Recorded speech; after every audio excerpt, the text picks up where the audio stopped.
Peter Sutherland is an FBI agent who works at the White House as a night action telephone operator. His job is to handle urgent calls from night agents who need immediate FBI involvement. One day, a seemingly ordinary man is strangled in his house. Before dying, he tells his niece, Rose, to call for help at a specific number. Call this number, say night action. Which turns out to be the FBI night action telephone line operated by Peter. When asked about the code, "Code, please." Rose repeats the words given to her by her uncle. Peter then asks her a few security questions, but she fails to answer them since only her aunt and uncle know the answers. The assassins are about to kill Rose too, but she doesn't know how to persuade Peter to help her. Earlier that night, Rose woke up to her aunt and uncle arguing. It is midnight, and there is no cell service or electricity. To find out what is happening, she goes down the hall and overhears her aunt and uncle discussing burning documents and warning Osprey. They believe the country is in trouble and that no one in the White House can be trusted. They also mention some engineer, a drive in the woods, and something happening in 7 days. As Rose goes downstairs to get answers, her Aunt Emma Campbell mistakes her for an assassin and holds a pistol at her. Rose has many questions, but Emma urges her to calm down, telling her there are assassins outside their house and there is no time for answers. Uncle Henry hands Rose a piece of paper with instructions written on it and tells her to go to the neighbor's house down the hill and call the number on the paper. Take this, go to the Finer's house down the hill. She has to say night action to the receiver and then ask for help. Rose has no idea what is happening but is told she doesn't need to understand anything. With many questions in her head, Go! Rose follows her aunt and uncle's instructions and leaves the house from upstairs. After she leaves, Emma and Henry start searching their house for intruders. During this attempt, Henry falls victim to one of the assassins, who strangles him with a wire, killing him. Meanwhile, Emma is confronted by the second assassin. She tries to fight back but is overpowered, and the assassin shoots her in the head. On her way out of the house, Rose sees one of the assassins. Seeing her running off, the man follows her to kill her too. Rose successfully arrives at the house down the hill, where she uses a phone to call the number given to her by her uncle. The number turns out to be the FBI night action telephone line operated by Peter. She says, "Night action," and Peter asks her for the code. "Code, please." Rose gives him the code but doesn't have answers to the security questions. When she tells Peter that her Aunt Emma and Uncle Henry gave her the number and that they are in danger, Peter decides to help her. With the assassin approaching, Rose seeks refuge in a closet, placing a mirror in the room so she can see if the assassin is coming her way. Meanwhile, the assassin is seen knocking down the bathroom door. He's breaking down the bathroom door. Which Rose locked earlier on Peter's instructions to divert his attention. Realizing he has been tricked, the assassin makes his way to the room where Rose is hiding.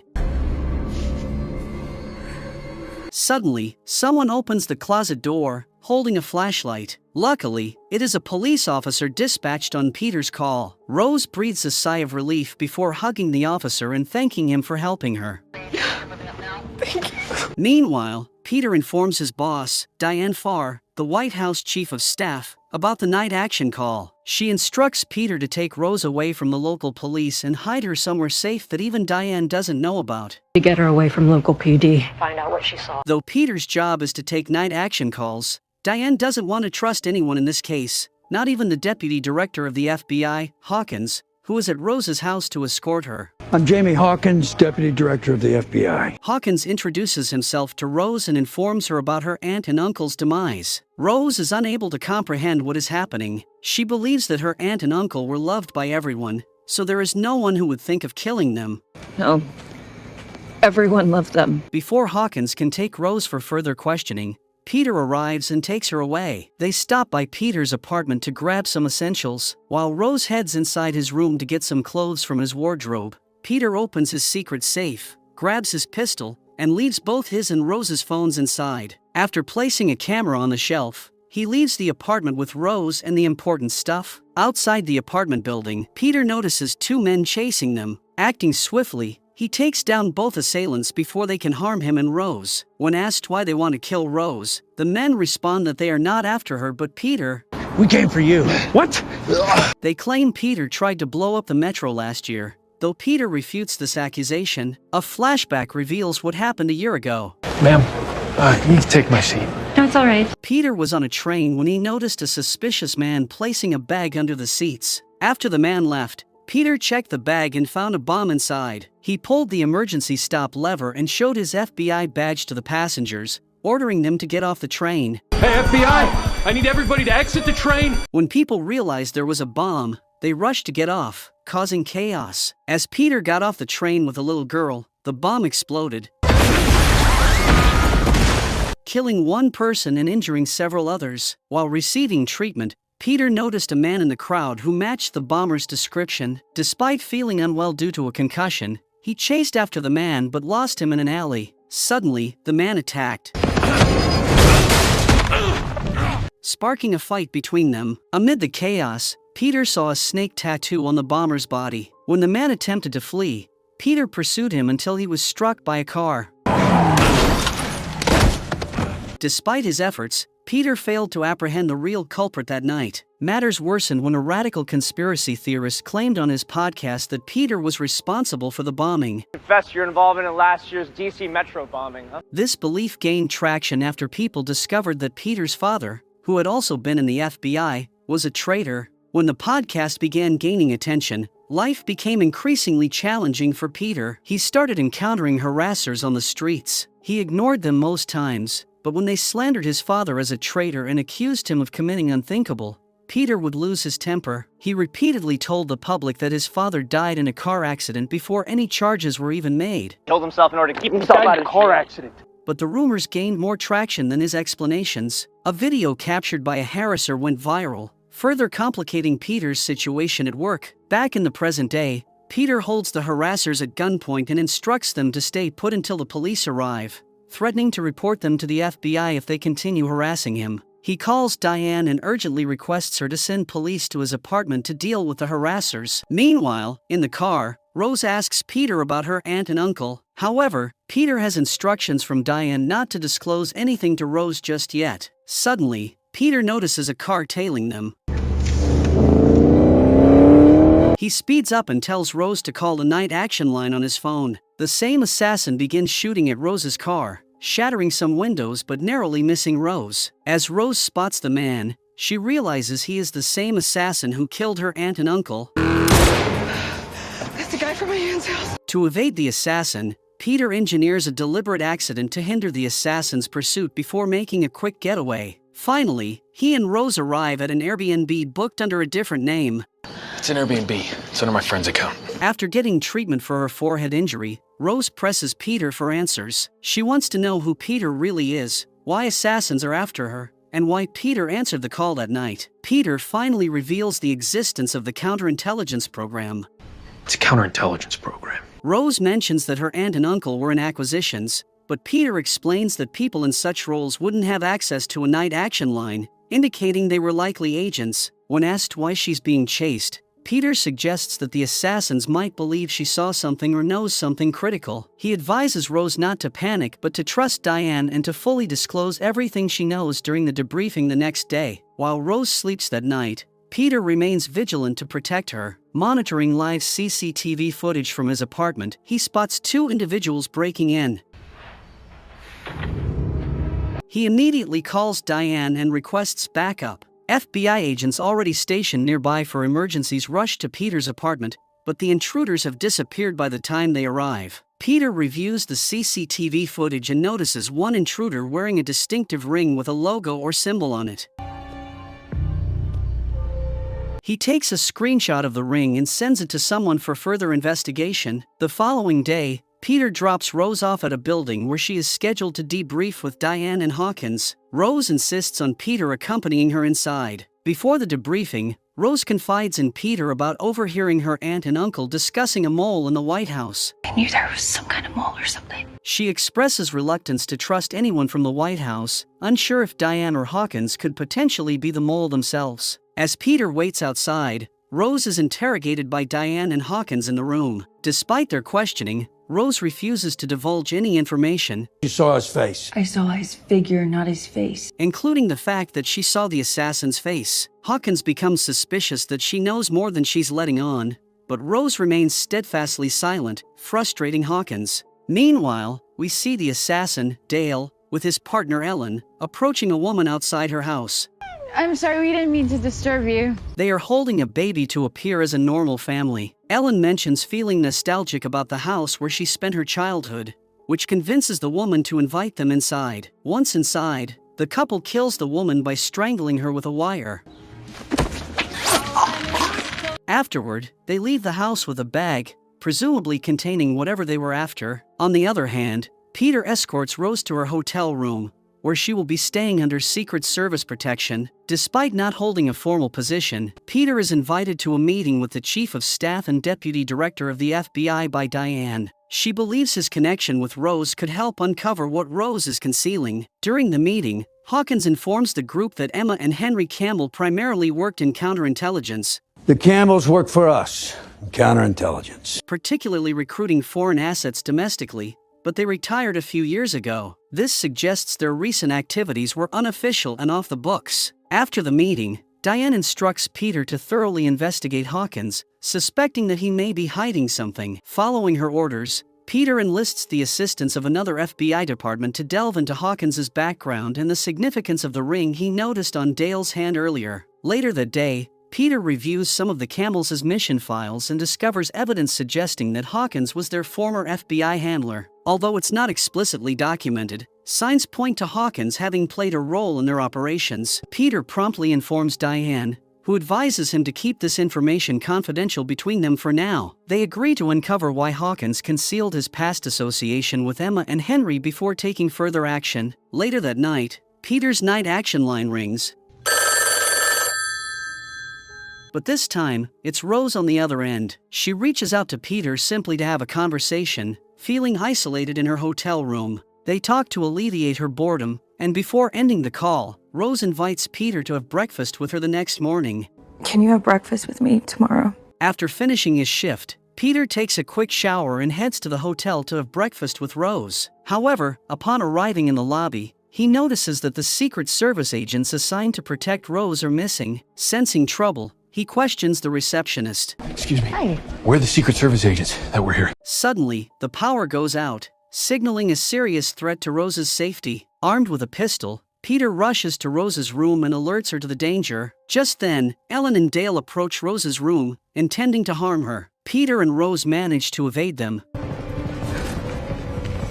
but Dale spots them in the dining hall. A shootout ensues, but fortunately, no one gets injured. Going through the kitchen, Peter and Rose seek refuge in a storage room. They break a window, hoping to leap from the building to escape their pursuers. First, Peter steps onto a glass floor outside the building, but his weight causes it to shatter, sending him plummeting to the ground below. He urgently instructs Rose to jump, but she hesitates out of fear. With Dale closing in on their hiding spot, Rose reluctantly jumps from the building to escape. After escaping from the hotel, the duo head to a clothing shop to buy some clothes for Rose, who is still in her robe. While there, Rose steals a phone and directs Peter to contact the White House to determine who ordered the removal of her security detail at the hotel. Peter calls Diane and updates her on the situation. Diane promptly interrogates Secret Service representatives Almora and Briggs, pressing them for answers about who authorized the removal of Rose's security detail from the hotel. Briggs checks the system and discovers a command was issued 30 minutes ago to disengage their agents, a command that can only be authorized by Diane, Almora, Briggs, and Hawkins. Diane becomes increasingly suspicious of Hawkins, who is currently missing from his office, and no one knows where he is. She urges Peter to bring Rose to the White House for protection, but Peter and Rose remain hesitant to trust anyone.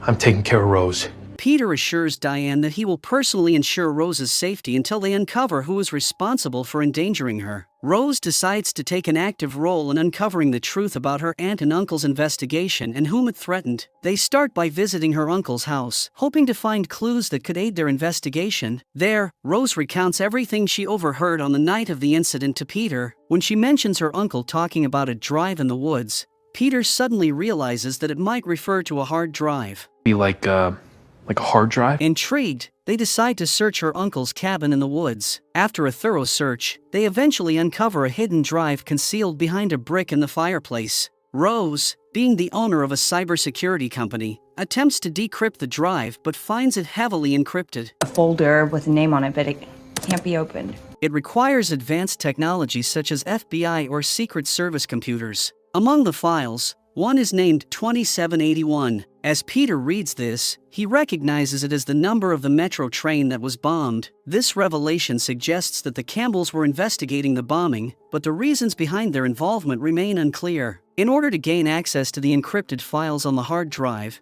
Peter realizes they need FBI assistance. He contacts Diane through the night action line and asks her to investigate who ordered the removal of Rose's security detail. Did you ever figure out who pulled her protection detail? Diane reveals that it was Hawkins. The command originated from a computer in his office. Shockingly, Hawkins cannot be questioned as he has already been killed. Upon hearing about the hard drive and its potential link to the metro bombing, Diane urges Peter and Rose to return to the White House immediately for their safety. Peter agrees to be there within an hour, but Rose hesitates. She is reluctant to hand over crucial evidence to someone who could potentially be responsible for her aunt and uncle's deaths. After the meeting with the FBI and Secret Service concerning the deaths of Rose's aunt and uncle, President Michelle holds Diane back for a private discussion. Diane expresses her frustration to Michelle, questioning why a retired couple like Rose's aunt and uncle were sent back into the field and what necessitated such action. In response, the president decides it's time to disclose everything to Diane. The next day, Peter and Rose stood atop a hill, waiting for assassins to arrive at the cabin. They needed to ensure Diane wasn't the mole. If she was, she could track their cell phone's location from the previous night's call and send assassins to eliminate them. Hours pass, and Peter finally breathes a sigh of relief, convinced his boss isn't involved. His relief is short-lived when he spots Ellen and Dale, That's him.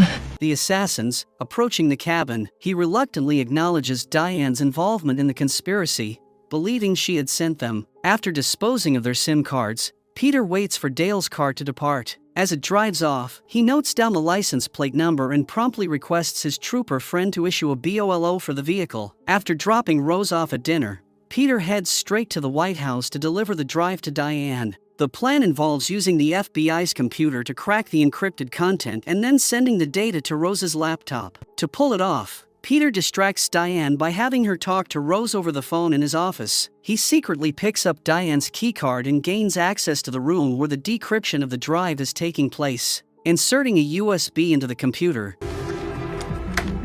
he allows Rose to access the files. With all the files decrypted and transferred, the hard drive in the FBI's computer is now empty. Rose has to hang up the phone after she notices some policemen at the dinner. I have to go. Rose, no. With Rose gone, Diane tries to get back to work but finds herself unable to unlock the door to the room without her keycard. Meanwhile, Peter returns to his office and hides the keycard under some papers, making it appear as if Diane forgot it there. Here it is. When Diane retrieves her card from Peter's office, she returns to the computer room only to discover the hard drive empty. Spotting a USB inserted into the computer, Diane immediately suspects foul play. Someone intentionally deleted the files. It's empty. The hard drive. Peter becomes her prime suspect, especially since her keycard was used to access the room. When accused of collaborating with the assailants, Peter confronts Diane about who disclosed their location to the attackers at the cabin. He suspects she tipped them off since she was the only person he contacted. In response, Diane swiftly hands her mobile phone to an agent, instructing him to scan it for spyware. She then divulges everything she knows about the case, hoping to demonstrate her trustworthiness. Diane reveals that the president authorized an intelligence investigation outside the regular chain of command. Following the metro bombing, the FBI was at a loss, with no leads, credible suspects, or motives. A statement initially attributed to the PIF party was later disowned by its leader, Omar Zadar. The CIA spent months listening in on their leaders but found no mention or confirmation of the attack. Feeling she wasn't getting the full story, the president called on two old friends from her Senate intelligence days, Emma and Henry, Rose's aunt and uncle, to investigate further. They suspected someone inside the White House of being involved with the metro bombing. This is the reason why the culprits killed them, but the FBI hasn't still uncovered any leads on the mole yet. Diane suspects the mole must be someone senior enough to place spyware on her phone and obtain Rose's hotel details. She had hoped to find concrete evidence on the now emptied hard drive Peter handled. Diane assures Peter she is not part of the conspiracy. I did not send anyone after you and Rose. But she is unsure if she can trust him anymore. On the other hand, Rose returns to the motel and reviews the contents of the drive. To regain Diane's trust, Peter accompanies her to Rose's motel. Diane urges Rose to hand over the drive's contents, promising to share the details with the president. She believes the president, who tasked Rose's aunt and uncle with the Metro bombing investigation, is on their side. However, still reluctant to trust anyone at the White House, Rose insists on solving the case with Peter. Reluctantly, Diane agrees to this arrangement. Using information from the hard drive, Peter and Rose locate an engineer's address and head there in search of leads. They find a house in the countryside owned by an elderly woman and inquire about Emma and Henry. Initially, the elderly woman, Lorna, denies knowing anyone by the names Emma and Henry. However, when Rose mentions a childhood event that occurred in the area, I came here as a kid. I rode a pony over that ridge. Lorna invites her inside the house. Rose explains the situation and asks if Lorna knows anything about her aunt and uncle's work. Lorna reveals that she supplied them with blueprints for public infrastructure and building schematics in the same neighborhood block. The schematics are too complex for Peter and Rose to decipher on their own, so Lorna agrees to accompany them to the location in the blueprints. At a local cafe, Lorna shows Rose how her aunt and uncle were interested in gathering intelligence on nearby grids and gas lines. Meanwhile, Peter is in the restroom when he feels a slight tremor caused by the metro passing beneath the city blocks. This prompts him to consider whether the metro bombing last year was a mistake. The explosion occurred at that specific location because he stopped the train, but what if it needed to be exploded someplace else? Lorna and Rose once again check the neighborhood schematics only to find that a major gas line bisects the train tunnel. Major gas line that bisects a train tunnel. Learning this, Lorna tells Peter and Rose that if something were to hit that gas main, it would take out 2 full city blocks. She advises the duo to determine what the White House traitor failed to accomplish a year ago. This is the only way they can prevent it from happening again in 4 days, as claimed by Rose's aunt and uncle before they were killed. The duo thanks Lorna for her assistance. After Lorna leaves, Peter receives a call from his friend, who informs him about the whereabouts of Dale's car. Peter and Rose join the officers outside the house where the assassins are illegally staying, leaving Rose in the car. You gonna be okay in the car? Yeah. The armed men raid the house to apprehend the assassins but find it empty. Unbeknownst to them, Dale and Ellen are at Lorna's house, interrogating her about what she told Peter and Rose. Her FBI friend. What did you tell them?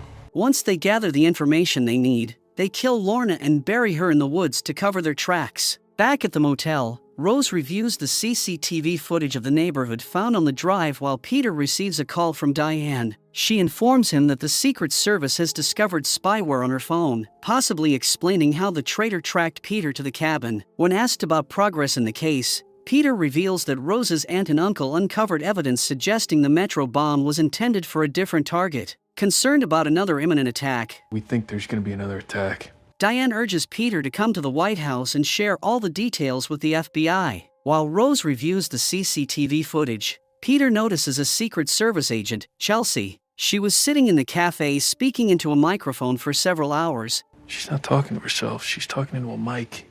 indicating she was likely on someone's protection detail that day. Peter begins to suspect that the metro bombing wasn't a terrorist attack but an assassination attempt, Attack anymore, this is an assassination attempt. possibly targeting the person Chelsea was protecting. In their quest to uncover who Chelsea was protecting on the day of the metro bombing, Peter and Rose approach her at a university campus where she is guarding Maddie Redfield, the vice president's daughter. Peter queries Chelsea about her protectee during the metro bombing, but Chelsea declines to divulge any information without an official request. Pressed further, she agrees to seek permission from her superior, Secret Service Director Ben Almora. Almora not only denies Chelsea permission to disclose any details but also confronts Diane about her unofficial investigation with Rose. An off-the-books investigation, quite honestly. He argues that such off-the-books activities with a civilian are unacceptable. Meanwhile, Peter and Rose speculate that if Maddie was the intended target during the metro bombing, they need to uncover who orchestrated the assassination attempt against her. With no breakthrough from the drive,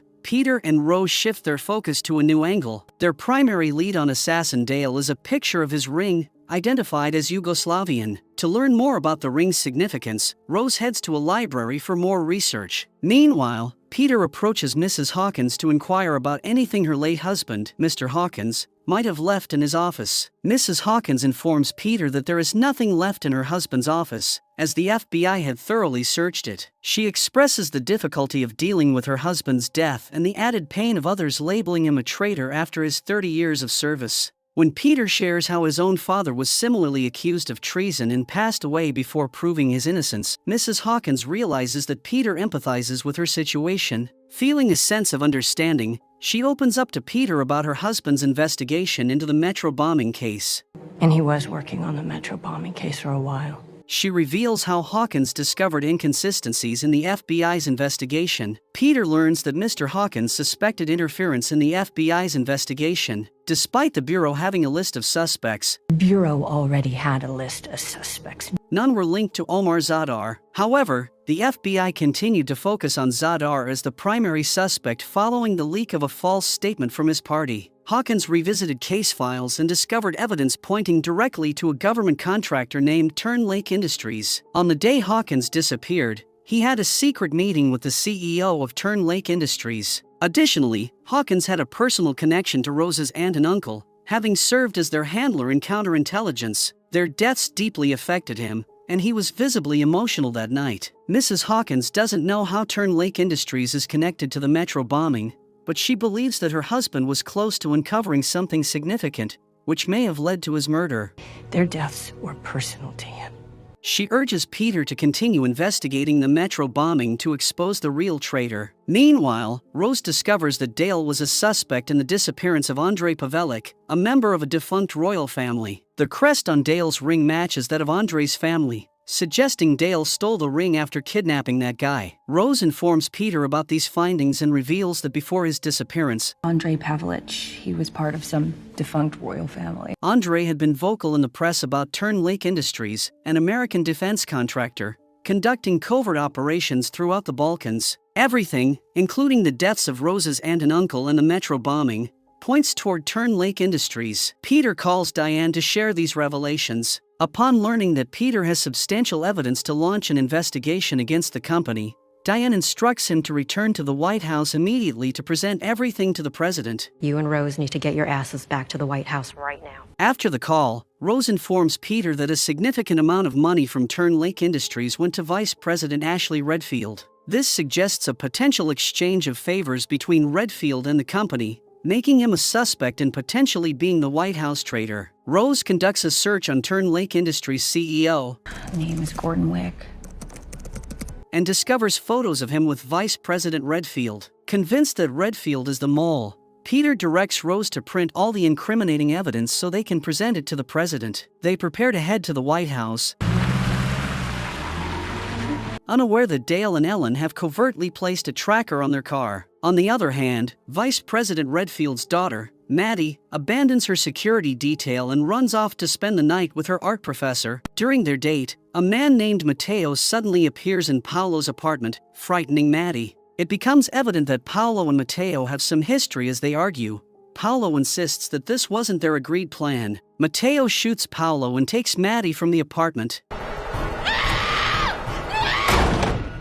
Paolo intended to have Maddie advocate for his environment-saving organization, but Mateo had ulterior motives from the outset. Agent Chelsea is deeply upset about Maddie. Not only was she her protectee, but Maddie had also become an integral part of her life. While she is discussing with her team how to locate Maddie, Agent Eric Monks informs her that he noticed a spark between Maddie and her art professor. Notice anything strange with her art professor? They rush to the professor's location, only to discover him dead. Maddie's dress is found there, leading them to conclude that she has been abducted. Meanwhile, Peter drops Rose off at his trooper friend Cisco's house before heading to the White House to brief the president on the Metro bombing case. Dale and Ellen wait near Cisco's house while Chelsea and Eric conduct a thorough search of the professor's house and the art gallery. In the art class, they discover a portrait of a person with a distinctive rattlesnake tattoo on his back. Searching Maddie's room, they find a pamphlet from the Environmental Justice Organization where Paolo volunteered. In a photo on the organization's page, our agents identify Mateo in the background,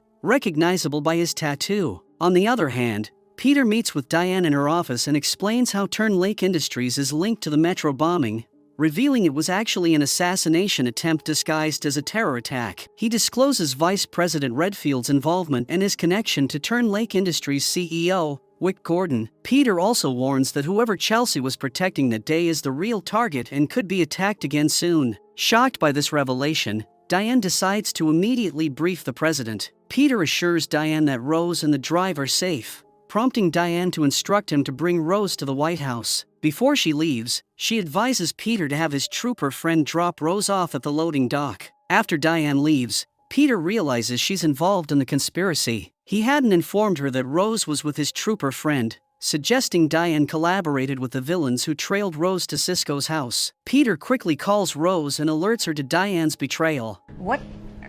You're sure? Meanwhile, Diane is seen talking to Wick Gordon, confirming her involvement in the conspiracy. Aware that Peter now knows their entire plan, she resolves to have him arrested. Simultaneously, Wick's assassin prepares to eliminate Rose to prevent her from exposing them. Peter directs Rose to leave Cisco's house and meet him at the pier. Get out of there right now, okay? Meanwhile, he prepares his own escape from the White House. Aware of Diane's intentions, he discreetly obtains a colleague's keycard through pickpocketing and heads to the basement mechanical room.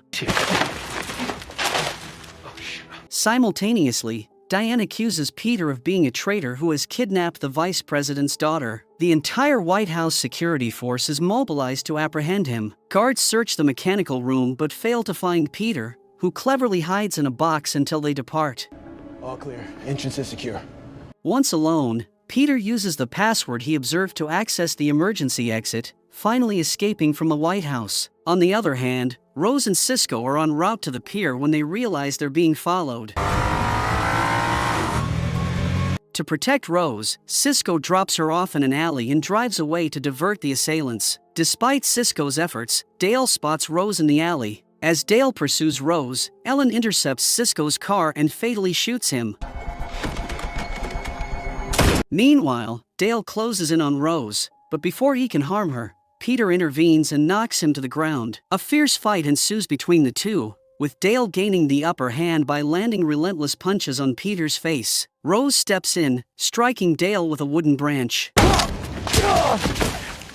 Peter seizes the opportunity to hold Dale at gunpoint, but Dale emotionally manipulates Rose by recounting the tragic fate of her aunt, saying she begged for mercy until the end. Overwhelmed by the presence of her aunt's killer, Rose lashes out at Dale. Peter attempts to shoot Dale, only to discover that his magazine is empty. In a desperate bid to protect Rose, Peter resorts to using his arm to strangle Dale, ultimately bringing an end to Dale's life. On the other hand, Diane reveals to the vice president that Peter and Rose have uncovered a connection between him, Wick Gordon, and the Metro bombing. She proposes using Maddie's kidnapping to their advantage. You want to use Maddie's kidnapping? Though the vice president doesn't want to involve Maddie in this mess, he has no other option to prevent himself from getting exposed to the public. Following Diane's instructions, he holds a press conference where he publicly accuses Peter Sutherland of kidnapping his daughter. His name is Peter Sutherland. Chelsea and Eric are shocked by this turn of events, as none of the evidence points to Peter being the kidnapper. Meanwhile, Peter and Rose seek refuge on his godfather's boat. There, Rose tends to Peter's wounds and provides him with the comfort and support he needs. Chelsea and Eric are under strict orders not to pursue anyone else but to focus solely on capturing Peter. However, despite the orders, they approach a member of the Environmental Conservation Organization to inquire about Paolo. The member reveals that Paolo told him about bringing Maddie into the organization to amplify their message. He talked about bringing Maddie around here sometime, but it hasn't happened. When shown the sketch found in the art class, the member recognizes the man as Matteo. He doesn't know much about him, only that Matteo started dating Paolo 8 months ago, and he hasn't seen him for weeks. But I haven't seen him for weeks. On the other hand, Wick Gordon, Turn Lake Industries CEO, receives a message from the kidnapper, showing a video of Maddie pleading with her father to rescue her. Matteo demands that the vice president confesses to the public that he orchestrated the Metro bombing in exchange for Maddie's release. The vice president is desperate to bring his daughter back and is willing to comply, but Diane and Wick intervene, making him realize that Maddie has turned against him. She was preparing to expose him publicly herself. Maddie was getting ready to publicly humiliate you. Diane then gives the VP Maddie's nanny cam, revealing how Maddie intended to publicly humiliate him with a video. Maddie's therapist ratted her out to Diane, who had Wick send his assassins to retrieve the evidence Maddie had concealed. The nanny cam contains footage of Maddie confronting her father about what happened to her sister Sarah, who died from drowning in the pool. Sarah drowned because of you, Dad! This is the footage Ellen and Dale killed the woman for. The vice president watches the video and realizes the extent of his neglect and emotional abuse towards Maddie. However, he wants to make things right, even if it means ruining his own political career. Diane warns the vice president, reminding him that he involved her in this situation and she cannot allow him to ruin everything now. At the White House, the president discusses Peter with Diane. Diane informs her that Peter appeared last night to declare he is no longer working for them. She speculates that Peter must have abducted Maddie to leverage information about his father and is also holding Rose hostage. He's holding the Larkin girl hostage now, too. On the other hand, Peter struggles to come to terms with the news of his friend's death. Together, they deliberate their next steps, and Rose proposes using the colleague's badge Peter previously stole to access the FBI's case files on the Metro bombing. Wait, you grabbed somebody's badge at the White House? They examine the suspect lists, and one name, Colin Worley, catches their attention. He was discovered dead just 2 days after the bombing, but it appears authorities overlooked his suspicious death. Rose points out they can't hack into county records to gather more information about Colin. Instead, they'll need to visit the Public Records Office to uncover more details. Back at the White House, Eric convinces Diane to authorize an investigation into Mateo, suggesting he may be their best lead to finding Maddie. However, Diane insists that Peter remains the primary suspect in Maddie's abduction. Thus, Peter Sutherland remains the primary suspect. After their discussion, Diane contacts Wick and inquires about Mateo. The name doesn't initially strike a chord with him until he sees Mateo's sketch. Meanwhile, Maddie attempts to persuade Mateo to collaborate, expressing her shared hatred for her father and her desire to expose him to the world. She's willing to work with Mateo, Planning for my father. We can do it together. but he resolutely refuses to let her charm influence him. Mateo sternly warns Maddie to speak only as instructed, emphasizing the consequences if she deviates from his commands. After trying begging and persuasion techniques, Maddie decides to take a proactive approach. She starts punching a hole in the wall, determined to find a way out. Meanwhile, Ellen discovers her partner dead, floating in the river. Driven by desperation and a thirst for revenge, she confronts Wick, pressing a knife to his throat and demanding his assistance in locating Peter. Wick proposes a deal. If Ellen helps him locate Maddie, he will uncover Peter's whereabouts in return. On the other hand, Rose arrives at the Public Records Office with the intention of obtaining Colin's case files. Through clever deception, she convinces the woman to hand over the documents without requiring any formal paperwork. Meanwhile, some conspiracy theorists spot Peter outside the office. Upon noticing them, Peter relocates his car, inadvertently drawing the attention of these individuals to Rose. They surround Rose, accusing her of aiding a traitor. Are you helping that traitor? Before they can involve the police, Peter intervenes with a signal pistol, firing it near the harassers to create a distraction and allow Rose to escape the situation. Meanwhile, Chelsea and Eric search through Peter's office and discover cards from his godfather, Jim Wilson. They approach him, hoping he might have information about Peter's whereabouts. Jim denies any knowledge. I don't know where he is. I don't know where he's been.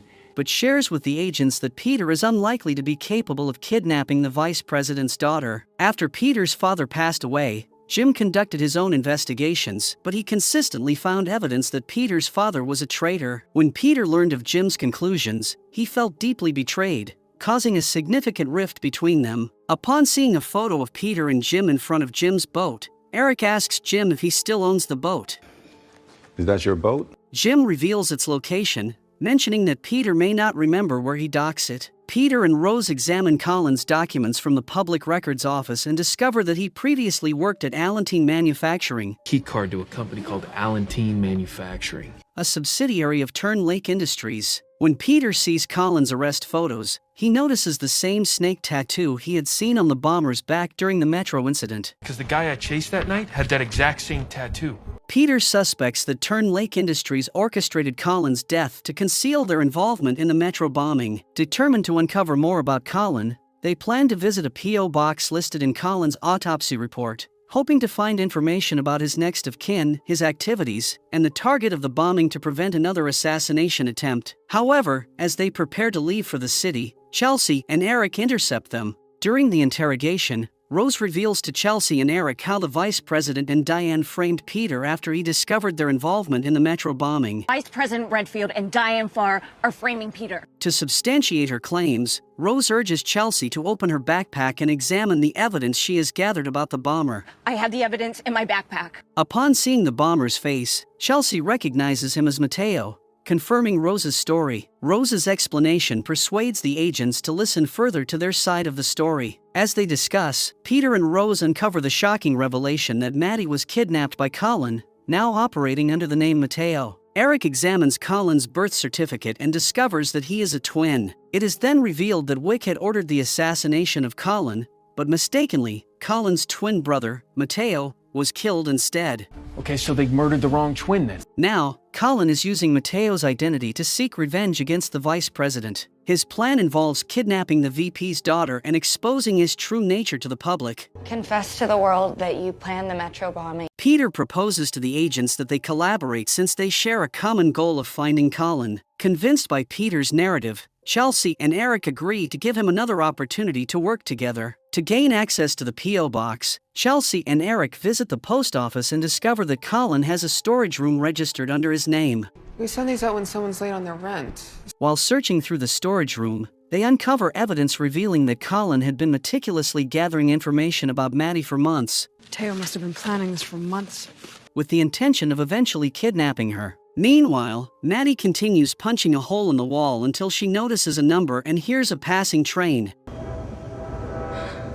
When Mateo returns to the room, Maddie persuades him to record another video, suggesting that the person he is delivering the video to may not be showing it to her father. Mateo agrees, and Maddie carefully crafts a message in her own words, urging her father to confess to the Metro bombing. Make a video confessing your part in the Metro bombing. Instead of providing her father's number, Maddie gives Mateo Chelsea's number. When Chelsea receives the video, she recognizes that Maddie is using their coded language to send her a message. I think she's turned it into a code. When she wants Chelsea to focus on a word, she taps her necklace. After carefully reviewing the video, Chelsea and Peter identify the words train or 142. Numbers 142. They conduct research online and discover that her 142 is part of a shipping container number. Chelsea intends to share this information with the team at the White House, but Peter advises against it. People you can't trust in the White House. He warns that if the information reaches the wrong person, they might realize that Chelsea and Maddie know about the Metro bombing, making them targets. Eventually, Peter persuades Chelsea to collaborate on finding Maddie. Chelsea promptly informs Eric that Mateo is holding Maddie at the DC Container Depot. He's holding Maddie at the DC Container Depot. We'll text you the partials. They quickly make their way to the container yard, gear up, and begin searching for the R-142 container. Upon spotting the agents on the CCTV cameras, Mateo decides to move Maddie before they can reach her. However, as he opens the container to take Maddie away, she stabs him in the back with a sharp metal object and escapes. Mateo retaliates by firing a gunshot, confirming his presence to the agents. After a tense pursuit, Peter finally apprehends Mateo. Maddie is rescued safely, and Mateo is arrested. Unbeknownst to the agents, Ellen has positioned herself on top of a nearby tower, intending to take revenge on Peter for her partner's death. Upon seeing Mateo, Ellen follows Wick Gordon's instructions and fatally shoots him. A shootout ensues, during which Maddie is shot in the leg. Eric is tragically hit in the chest. Before Ellen can target anyone else, Rose intervenes by throwing Ellen off the tower, leading to her death. Peter and Rose manage to escape before backup arrives. Chelsea instructs Maddie to remain silent about Peter and Rose's presence when questioned by the police or anyone else. But for now, you didn't see those two.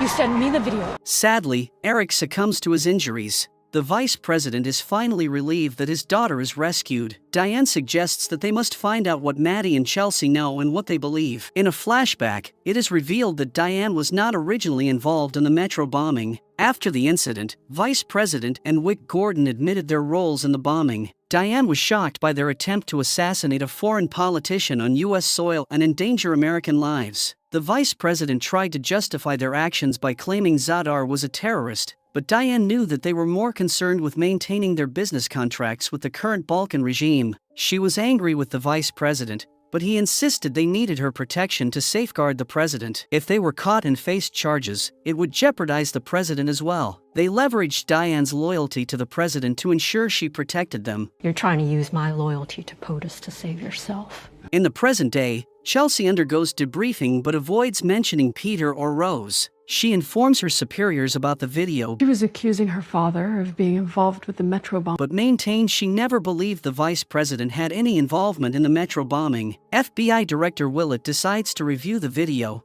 aware that the kidnapper Colin was a suspect in the Metro bombing, despite Diane dismissing him as delusional. At night, Maddie overhears her father discussing plans to issue pardons the following day, indicating his intention to assassinate the president. This would enable him to assume the presidency and gain the authority to grant pardons. Peter takes refuge at Jim's house, where Rose searches through Ellen's phone and discovers a photograph of the night action binder from Peter's office.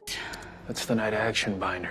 To trace who took the photos, Peter and Rose visit Diane's assistant, Val's house. They restrain Val non-violently and gain access to the system using her laptop. Peter, Yep. we got the access logs. They uncover evidence showing that Diane's card was used to access the office at the time the picture was taken. With this proof in hand, Peter and Rose now have grounds to initiate an investigation against Diane. They send the proof to Jim. Shortly after, Chelsea calls them. Knowing Chelsea had mentioned protecting Omar Zadar previously, Peter asks if she has discovered where he will be staying tomorrow. Chelsea confirms she has checked the schedule but hasn't found Omar Zadar's location yet. Blair House says there's no plans to have anyone there this week. It dawns on her that the president will be at Camp David, potentially meeting Omar Zadar there. Peter doubts that the VP targets Zadar at Camp David, considering the president's presence. Maddie then reveals what she overheard about her father planning presidential pardons. The group realizes that the vice president intends not only to eliminate Omar Zadar but also to assassinate the president of the United States. As expected, Zadar's plane lands in the USA,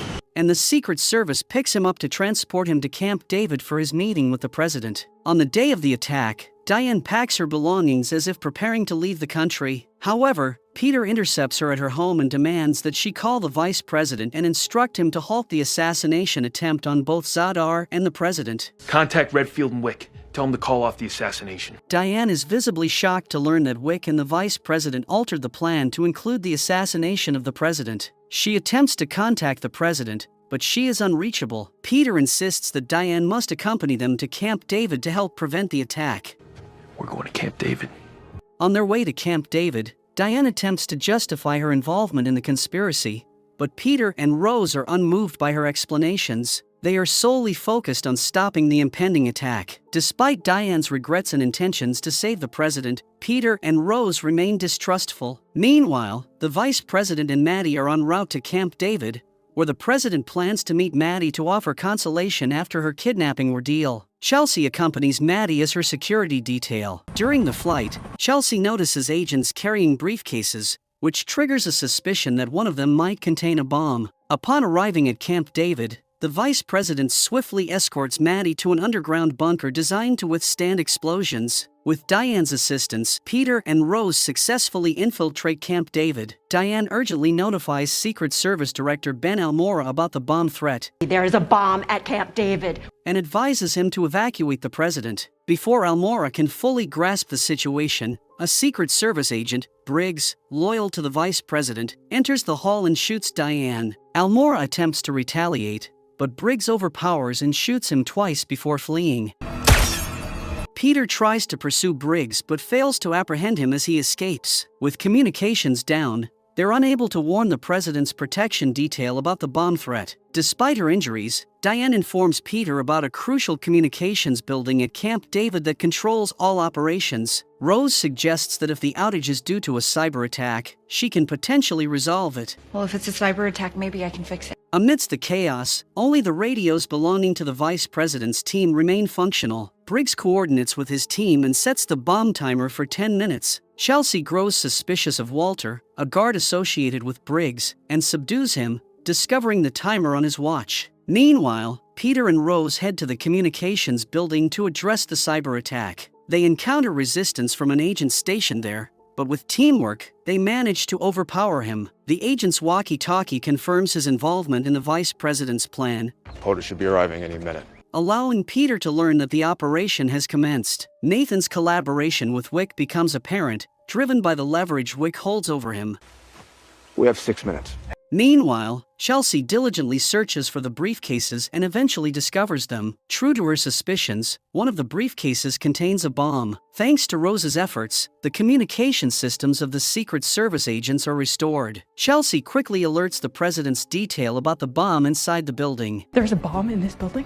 You need to get everyone out now. The agents swiftly evacuate the president and Zadar to safety. Simultaneously, Maddie confronts her father about the truth, and he finally admits his role in the Metro bombing. It was all mine, Maddie. As Maddie persistently urges her father to let her leave the bunker, the vice president reluctantly agrees. Outside, she is escorted out by Chelsea just before the bomb detonates. Chelsea's swift action ensures that no lives are lost in the explosion. Meanwhile, intercepting communications from the rogue agent, Peter learns that a second bomb has been placed on Marine One. For contingency, evacuating POTUS to Marine One now. The helicopter intended for the president's evacuation, evading pursuit from U.S. Marines and Secret Service agents, Peter manages to intercept the president's protection detail. In a tense standoff, he shoots one of the rogue agents and holds the president hostage, demanding that the Secret Service search the helicopter for the bomb.